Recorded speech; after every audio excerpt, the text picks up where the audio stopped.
In the figure, the cell is ideal with EMF 15 volt.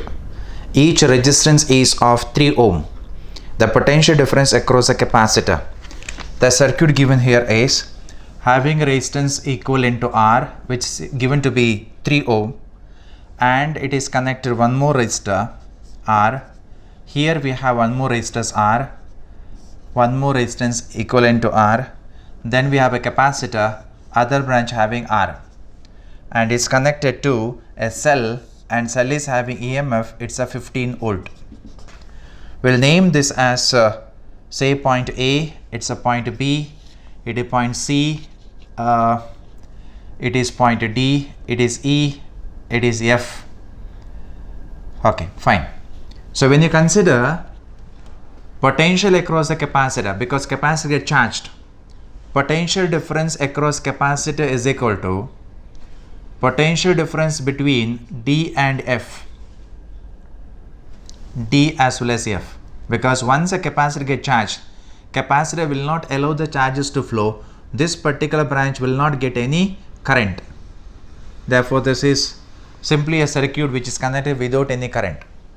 So for D and F, potential equivalent to potential across the capacitor, that should be equivalent to potential between D as well as R through the resistance branch.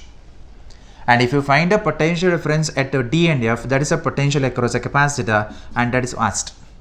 But how to write D and F? For this we divide the currents. Let I be the max total current, and the total current comes to point B. There are two divisions. Let them write a current I1 through the first one branch, I2 to the second branch. I1 current comes to point D. It won't pass through the capacitor branch. The same current I1 passes through D to E. And now once again a current is added to give the total current, passes through this R, comes back to the battery. Now if you find a potential across D and F, it is I1 into R, I1 into R plus I into R. Therefore, these two, if you are able to find out, you got a potential across a capacitor.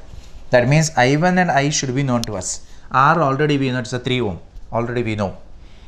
How to find a total current I and how to find a current I1? For this, we'll find the effective resistance of this particular branch. We know D to F where capacitor branch is not required. Remaining, if you calculate effective resistance, these two are in series. CD and DE are in series. Therefore, R and R series 2R. 2R parallel with the R. Therefore, 2R into R divided by 2R plus R. It's a 2R by 3. Therefore, 2R by 3 plus R. So, therefore, R effective if you calculate 2R by 3 plus R. So, therefore, it is a 5R by 3. We know R is equal to 3. Therefore, 5 by 3 into 3 ohm, that's equal to 5 ohm. Hence, the current I can be calculated EMF divided by effective resistance, internal resistance 0. It's the 15 divided by 5 is equal to 3 ampere. So, we got a current in the circuit 3 ampere. How to find the value of I1 and I2? If you consider point B and E, potential difference BE if I write, it is I2 into R, I2 into R, which is also equivalent to I1 into R plus R. There are two branches, two resistances where the current I1 passes through.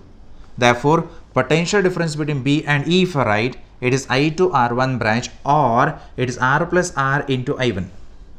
Hence, you will get I2 into R should be equivalent to 2R into I1. R cancels.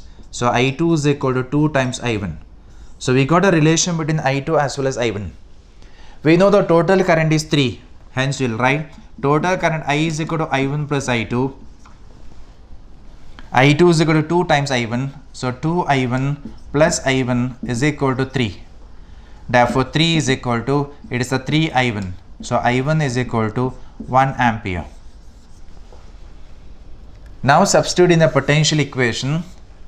So, potential across the capacitor is it is I1 R plus I into R. I1 is equal to 1, 1 into 3 plus I is equal to 3, 3 into 3.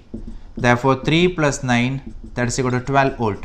So, potential across the capacitor that's between D and F, it's a 12 volt, and that is given to be the option C. So, C is equal to 12, that's the right answer.